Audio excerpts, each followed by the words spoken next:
എന്താണ് contingency planning? Contingency പ്ലാനിങ്ങിനെ നമുക്ക് scenario planning എന്നും വിളിക്കാം. അതായത് ഫ്യൂച്ചറിൽ നമ്മൾ തീരെ പ്രതീക്ഷിക്കാതെ അൺഎക്സ്പെക്റ്റഡ് ആയിട്ട് അൺപ്രിഡിക്റ്റബിൾ ആയിട്ട് എന്തെങ്കിലും ഈവൻറ്റ്സ് ഒക്യൂർ ചെയ്യുകയാണെങ്കിൽ അതിനെതിരെ നമുക്ക് എങ്ങനെ പ്രതികരിക്കാം എന്ന് മുൻകൂട്ടി പ്ലാൻ ചെയ്യുന്നതാണ് കണ്ടിൻജൻസി പ്ലാനിംഗ് എന്ന് പറയുന്നത്. ഇനി ഈ planning is A preparation for what if events. അതായത് വാട്ട് ഇഫ് ഈവൻറ്റ്സിനെതിരെയുള്ള ഒരു പ്രിപ്പറേഷനാണ്. എന്താണ് what if events? What if എന്ന് പറഞ്ഞാൽ എന്താ? അങ്ങനെയെങ്കിൽ, അതായത് ഫ്യൂച്ചറിൽ നമ്മൾ പ്രതീക്ഷിക്കാതെ എന്തെങ്കിലും സംഭവിക്കുകയാണെങ്കിൽ അപ്പോൾ നമ്മൾ എന്ത് ചെയ്യും?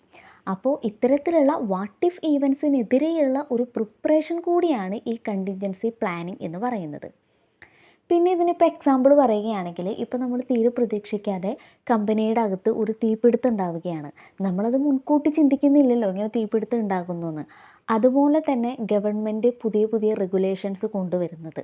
ഇത്തരത്തിൽ അൺഎക്സ്പെക്റ്റഡ് ആയിട്ടുള്ള ചേഞ്ചസിനെതിരെ നമ്മൾ പ്ലാൻ ചെയ്യുന്നതാണ് കണ്ടിൻജൻസി പ്ലാനിംഗ് എന്ന് പറയുന്നത്. ഇനി ഈ കണ്ടിൻജൻസി പ്ലാനിംഗ് എന്ന് പറയുന്നത് വളരെ എക്സ്പെൻസീവ് ആണ്. കാരണം എന്താണെന്ന് വെച്ചിട്ടുണ്ടെങ്കിൽ, നമുക്ക് ഫ്യൂച്ചറിൽ എന്തൊക്കെ ഒക്യൂർ ചെയ്യും എന്ന് നമുക്ക് മുൻകൂട്ടി പ്രെഡിക്റ്റ് ചെയ്യാൻ പറ്റില്ല. അപ്പോൾ നമുക്ക് ഒരുപാട് പ്ലാൻസ്, നമുക്ക് മൾട്ടിപ്പിൾ പ്ലാൻസ് വേണ്ടതായിട്ട് വരും. അപ്പോൾ ഇത്തരത്തിൽ മൾട്ടിപ്പിൾ പ്ലാൻസ് നമുക്ക് ഡെവലപ്പ് ചെയ്യാൻ എന്തായാലും എക്സ്പെൻസ് ആവശ്യമായിട്ട് വരും.